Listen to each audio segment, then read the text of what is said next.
لە خولی نایابی تۆپی کوردستان و لە یاریەکی هەفتەی حەفدەهەمی خولەکە هەولێر لە یاریگەی خۆی میوانداری یانەیزا خۆی کرد و یاریەکەشی بە 2 گۆڵی بێبەرامبەر لێبردەوە. ئەگەرچی بڕیار بوو یاریەکە لە سەعات 3 دوای نیوەڕۆ بەبێ ئامادەبوونی جەماوەر بە ئامانجی ڕێگریکردن لە بڵاوبوونەوەی ڤایرۆسی کۆڕۆنا ئەنجام بدرێت، بەڵام بەهۆی ئامادەبوونی جەماوەری یانەی هەولێر لە یاریەکە 10 خولەک دوای کاتی دیاریکراوی خۆی دەستی پێکرد. نیوەی یەکەم هەردوویانە تا ڕادەیەک ئاستیان لە یەکترەوە نزیک بوو. لە هەولێر هۆگر حوسێن و لە زاخۆ لۆکاس سانتۆس ڕابەرایەتی هێرشەکانی یانەکەیان دەکرد بۆ سەر گۆڵی یانەی ڕکابەریان، بەڵام بێ ئەوەی هیچ کامیان سەرکەوتوو بن و نیوەی یەکەم بە یەکسانی و بەبێ گۆڵ کۆتایی هات. جێمی دووەمی یاریەکە دەستی پێکردەوە و لە خولەکی 63 هۆگر حوسێنی گۆڵکاری یانەی هەولێر گۆڵی پێشکەوتنی یانەکەی لە یاریەکە تۆمار کرد کە گۆڵی هەشتەمی خۆی بوو لەم وەرزە. خولەکەکانی 68 و 75 بەرگریکارانی هەولێر دوو هەڵەی کوشندەیان کرد، بەڵام یاریزانانی زاخۆ سوودیان لێ نەبینی بۆ یەکسانکردنەوەی ئەنجامی یاریەکە.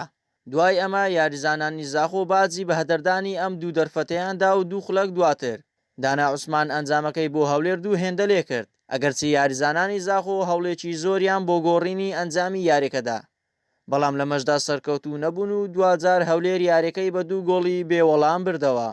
سپاس بخوای گەورە دووەم یاری لە سەرێک لە قۆناغی دووەم سەرکەوتن بەدەستێنی ئێمە لە یاری یەکەم بەڕاستی ئەنجامێکی زۆر چاوەڕوان نەکرا و یەکەم یاری دەستمان پێکرد قۆناغی دووەم، بەڵامیدی تیپەکە بە هەم شێوەک بە خۆمان داچینەوە هەم یاریزانەکان هەم لە شێوازی هەندێک بڕیار هەبوو کە دامان لەسەر یاریزانەکان وەکو ڕاهێنەرەکان ئیدی تیپەکە ڕێزکەی ڕاستەقینی خۆی وەرگرتەوە دویاری لەسەر یەک ئەمە سەرکەوتنی بەدەستێن ئینشاڵڵا هەوڵ دەین بەردەوامی لەو ئەنجامانە بینی شەوتی یەکەم یانیەکە یاریزانمان موافقمان 2-3 گۆڵی کرد بەس یاریزان موافق نەبوون و شەوتی دووەم ژیانی هەر 10 دقیقەی پازدانی یاریمان زۆر باش کرد، بەڵام خەلاتی دیفاع ینی یەک هجومی هەولێر ناو 5 دیفاعدا بوو، ینی دوای ژمێنان 2 گۆڵی کرد.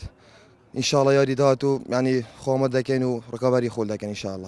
بەم سەرکەوتنە یانەی هەولێر ژمارەی خاڵەکانی کردە 24 خاڵ و بۆ خانەی 5ەم سەرکەوت.